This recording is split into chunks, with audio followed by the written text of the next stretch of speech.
Bonsoir à tous et merci de toujours vous informer sur RTI2. Au sommaire de l'actualité, 64 ans d'indépendance, la Côte d'Ivoire s'apprête à célébrer cet événement mémorable dans la cité balnéaire de Grand-Bassam, le mercredi 7 août 2024. Et puis, hors de nos frontières, à Paris, pour les Jeux olympiques, l'ivoirienne Marie-Josée Talou Smith s'est qualifiée pour les demi-finales avec un chrono de 10,87 dans la série 8 du 100 mètres féminin. Encore merci à vous d'être des nôtres pour le temps d'information sur RTI2. Jour J-5 à l'approche du 7 août, jour de la célébration de l'indépendance de la Côte d'Ivoire. Les préparatifs battent le plein dans toutes les entités administratives. Sur l'autoroute Abidjan-Grand-Bassam, lieu prévu pour le défilé militaire officiel. La voie est fermée à la circulation pour permettre les répétitions en conditions réelles, ce qui crée un embouteillage monstre sur la voie secondaire reliant Abidjan-Grand-Bassam. Le constat de Bienvenue Kwao. Pour bruit, carrefour à report, on peut faire 2 heures, 3 heures du temps. Ça ralentit notre travail, sincèrement dit. Ce chauffeur de Minika crie son ras-le-bol en raison du désagrément causé par l'embouteillage sur la voie secondaire Abidjan-Grand-Bassam. Préparatif de la fête de l'indépendance oblige. Il n'est pas le seul à se plaindre. Passagers et autres chauffeurs décrivent aussi cette situation.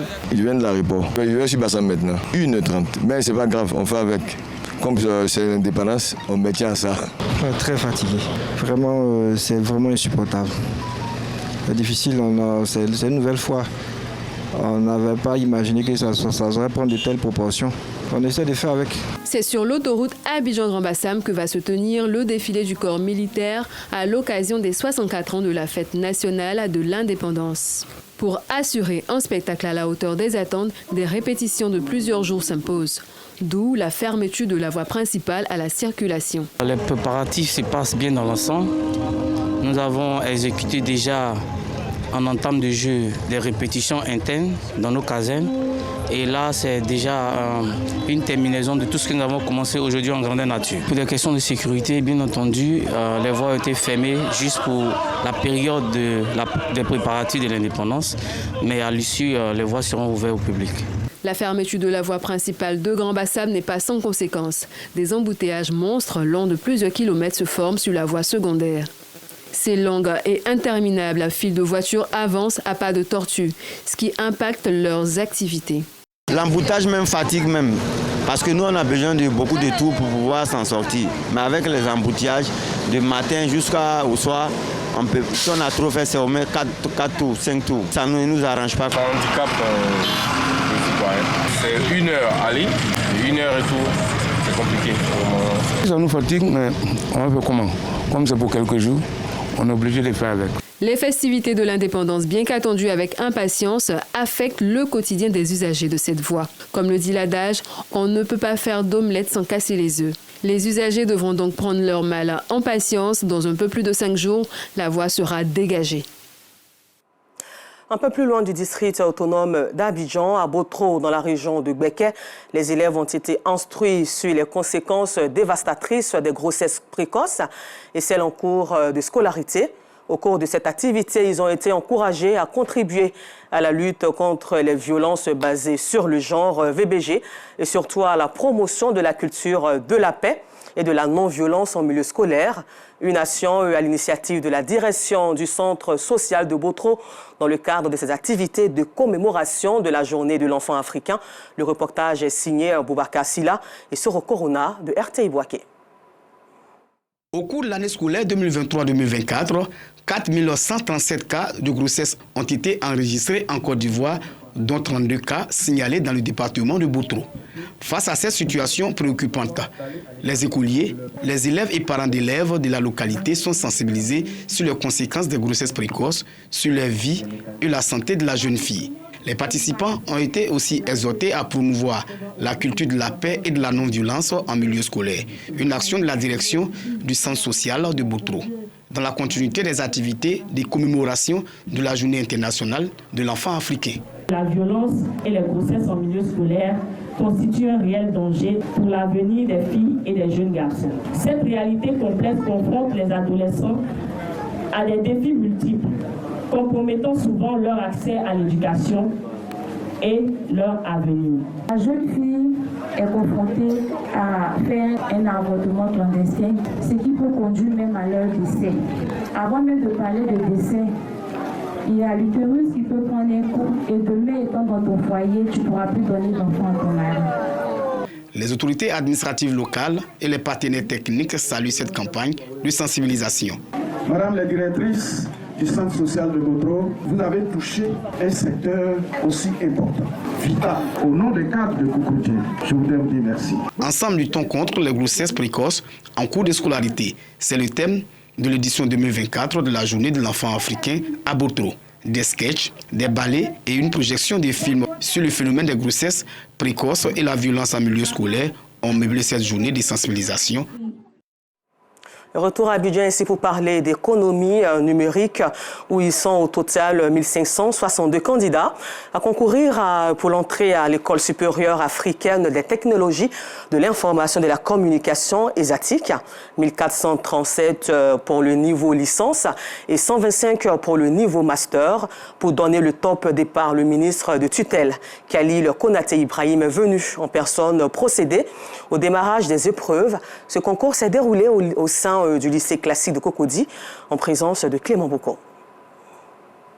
Le lycée classique de Cocody, pris d'assaut par les candidats au concours d'entrée à l'école supérieure africaine des technologies de l'information et de la communication ESATIC. Mais avant, il faut trouver sa salle de composition.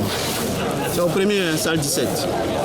Khalil Konaté, ministre de la Transition numérique et de la digitalisation, a tenu à encourager ces jeunes dont le rêve est d'embrasser une carrière professionnelle dans le domaine des TIC avant de lancer officiellement le concours. Le président de la République a décidé de faire en sorte que les technologies numériques soient intégrées dans tous les secteurs d'activité de sorte à transformer la structure de notre économie.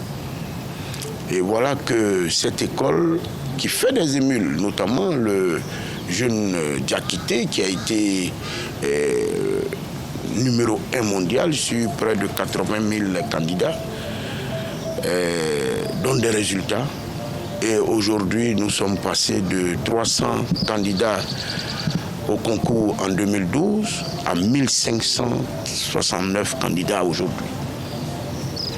C'est vous dire que les Ivoiriens, les jeunes, les élèves ont compris que les TIC sont un domaine dans lequel ils peuvent trouver place et s'exprimer. Je voudrais faire remarquer que nous formons en ce moment en Côte d'Ivoire à peu près 300 ingénieurs et qu'à terme, nous devrons dans les 3 prochaines années passer à 1000 ingénieurs par an en lien avec donc la population ivoirienne. Les 1437 candidats pour l'entrée en licence concourent dans 4 disciplines, à savoir les mathématiques, les sciences physiques, le français et l'anglais. 150 places sont disponibles. Quant aux 125 postulants pour le niveau master, ils affrontent les mathématiques et une épreuve dans la spécialité choisie. 45 d'entre eux pourront accéder à l'ESATIC. Les résultats du concours seront disponibles le 14 août prochain. À la page culture, la communauté Igbo du Nigeria, vivant en Côte d'Ivoire, a célébré la 2e édition de sa traditionnelle fête des Ignames, qui coïncide avec le Nouvel An Igbo. Cette célébration, placée sous le signe de la cohésion sociale, a eu lieu le dimanche 28 juin 2024 dans la commune de Trècheville, en présence de Bienvenue Kwao. Chants traditionnels, parades et partage de la cola. Ce sont les moments forts de la célébration de la 2e édition de la fête de l'Igname de la communauté Igbo, ethnie du Nigeria vivant en Côte d'Ivoire. Une célébration pour groupe sociologique qui permet de passer à une nouvelle année chez les Igbo. Cette fête symbolise également la richesse et la prospérité. Les fêtes de Yam, avant les Blancs arrivaient là, c'est ça nos grands-pères, ils prennent pour compter l'année. Avant on va manger Yam là, c'est ça, ils font cérémonie. Il va prier Dieu pour bénir les yams, ce qu'ils ont produit, pour bénir eux. La communauté Igbo est présente en Côte d'Ivoire depuis plusieurs décennies. Elle vit en parfaite harmonie avec les Ivoiriens et tient à préserver cette coexistence pacifique. Cette communauté est solidement établi ici. Maintenant que prime sa culture à travers l'organisation de la Coupe de l'IGAM, après avoir installé un roi à la tête de la communauté, nous devons donc répondre à leur invitation pour que cela renforce les liens entre le Nigeria et nous et que également la vie entre les communautés en Côte d'Ivoire soit une vie de paix, de partage. Ce peuple en Côte d'Ivoire se retrouve au sein d'une association. À ce jour, cette union dénommée l'Union des Ibo de Côte d'Ivoire enregistre plus de 700 000 membres. À la page religion, un collège de pasteurs de l'église Christ Embassy, Love Words, a procédé ce jeudi à l'inauguration de son temple de la Riviera à travers une conférence de presse au lancement de la campagne de distribution de la Rhapsodie des réalités dénommée Reach Out Monde Côte d'Ivoire 2024. Objectif, gagner les populations à Christ Jésus et surtout améliorer leur approche de la parole de Dieu ainsi que leur qualité de vie. Et cette campagne, il faut le souligner, va toucher toutes les 31 régions du pays grâce à sa vingtaine d'églises installées sur le territoire, selon Théodore Zouzou.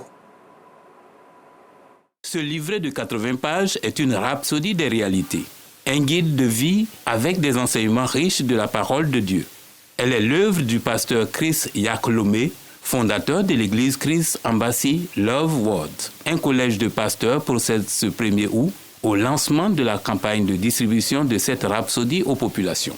Une évangélisation baptisée Reach Out Monde, amorcée depuis quelques années déjà.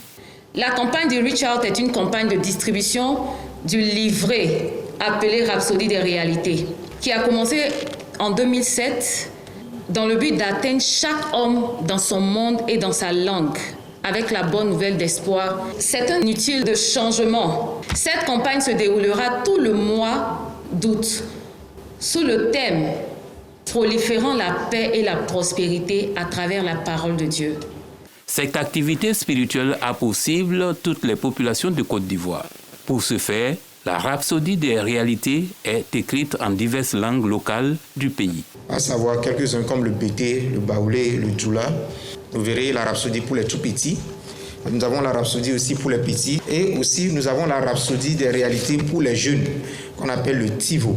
Nous avons aussi la Rhapsodie en braille pour les aveugles, pour qu'ils puissent les toucher et savoir exactement ce que Dieu leur dit en ce moment particulier. Ils peuvent aussi aider à la croissance spirituelle, physique et intellectuelle de vos enfants. Toutes les 31 régions du pays seront inondées par cette campagne 2024 du Reach Out Monde Côte d'Ivoire. Ce que nous faisons, nous donnons la paix individuellement, la paix dans le district, la paix dans la région et la paix dans la nation. La paix dans la parole de Dieu n'a pas de limite. La prospérité dans la parole de Dieu n'a pas de limite et n'a pas de date de péremption. Tant que toute personne en Côte d'Ivoire n'a pas reçu sa copie de Rhapsodie, nous n'allons pas arrêter. Parce que la parole de Dieu n'a pas de date de péremption. Outre la distribution de la Rhapsodie des réalités, des activités communautaires pour améliorer le cadre et les conditions de vie des populations sont au menu. Le Reach Out Monde Côte d'Ivoire se tient du 1er au 31 août prochain avec pour apothéose un concert au Parc des Sports de Treichville. L'église initiatrice de cette campagne d'évangélisation veut apporter la bonne nouvelle partout dans le monde, comme le recommande la Bible. Nous vous le disions au titre à Paris pour les Jeux olympiques. L'Ivoirienne Marie-Josée Talou-Smith s'est qualifiée pour les demi-finales avec un chrono de 10,87 dans la série 8 du 100 mètres féminin. Bonne chance à l'Ivoirienne pour la suite de la compétition et nous restons dans cette même atmosphère où en Côte d'Ivoire ici, fermé au public depuis un an. Pour travaux, le complexe sportif Anzoumana Konaté de Treichville a connu une cure de jouvence. L'inauguration de cette infrastructure s'est tenue ce vendredi 2 août 2024 par le premier magistrat de la commune de Treichville, François Albert Amichia, qui avait à ses côtés le délégué en charge des sports Adjé Silla Semetch. Une cérémonie qui marque également le lancement des activités de vacances de la commune Nzassa, le point d'Arsène Kouassi du service des sports. Après 12 mois de travaux, le complexe sportif Anzoumana Konaté est désormais fonctionnel. Il a été livré par le maire de la commune de Treichville, François Albert Amichia, et le ministre délégué en charge des sports, Adje Silas Mech. Doté d'une capacité de 300 places assises, ce complexe sportif dispose d'une pelouse synthétique qui abrite à la fois les matchs de football et de rugby. À cela s'ajoute un terrain de handball et de basketball. Pendant ces vacances, nous voulons vous occuper avec le sport, avec les sorties, avec les colonies de vacances, avec le centre aéré, pour que vous ne soyez pas dans la rue, que vous ne soyez pas tentés par tout ce qui se fait. Demain, il faudra que vous soyez ces vedettes, il faudrait que vous soyez ces stars. Monsieur le ministre François Bermicha, je tiens à te remercier pour ce complexe que tu offres à la commune de Treichville. Il doit en être de même dans toutes les communes de Côte d'Ivoire. Les enfants doivent avoir des vacances utiles. Bravo Treichville. Votre exemple fera tache d'huile. Les travaux de rénovation ont porté également sur les vestiaires des deux équipes, la salle des arbitres et l'infirmerie. La réouverture de ce complexe vise à occuper sainement la jeunesse. Et pour joindre l'utile à l'agréable, des équipements sportifs ont été offerts. L'autre temps fort de cette cérémonie est la présentation du trophée de la CAN à la population de Treichville. L'association de Powerlifting de Côte d'Ivoire, première association du genre affiliée à la Fédération internationale de Powerlifting, a tenu son championnat national. Dia, Marie, Annabelle, Fabrice Bodji et Ange Corché ont brillé lors de cette compétition qui s'est déroulée à Cocody, Mouyabi Diabaté.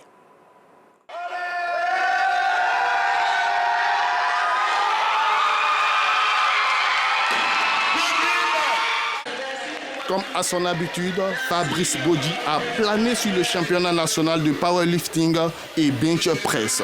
Médaillé d'or dans la catégorie des plus de 90 kg, Fabrice pulvérise la concurrence au squat avec cette barre de 265 kg avant de dérouler au développé couché et soulevé de terre. Bléira Michel et Touré Kassoum terminent juste derrière au classement en argent et en bronze. Sentiment d'ailleurs de fierté, c'était une compétition difficile. Blessure après les deux premiers mouvements, c'est-à-dire après le squat et le bench. J'ai failli abandonner, mon agado le mental. Donc là, très satisfait de ma performance. Ange Martial Corché n'a pas tremblé face à la concurrence, cumulant un total de 665 kg dans les épreuves de squat, développé couché et soulevé de terre. Il s'offre la médaille d'or dans sa catégorie. Ça a été très difficile, la fatigue, les crampes, mais on a joué au mental. Le titre reste conservé, je reste champion de Côte d'Ivoire en moins 105. Donc à tous ceux qui veulent le titre, l'année prochaine, je vous attends. Chez les dames, Dia Marie Annabelle s'est montrée intraitable. Elle s'offre la médaille d'or devant ses Congonois et Nadège Assé. L'association de powerlifting de Côte d'Ivoire prépare activement le championnat d'Afrique ainsi que le championnat du monde. Retour en société où il faut savoir que les travaux de reconstruction du grand marché de la commune d'Abobo ont démarré. Des voies d'accès aux alentours sont malheureusement recolonisées par des commerçantes et des automobilistes qui s'accusent mutuellement de l'occupation anarchique. Et c'est un reportage que vous verrez dans nos prochaines éditions. Voilà, c'est tout pour aujourd'hui. Encore merci à vous de nous avoir suivis et bonne suite de programme sur RTI2.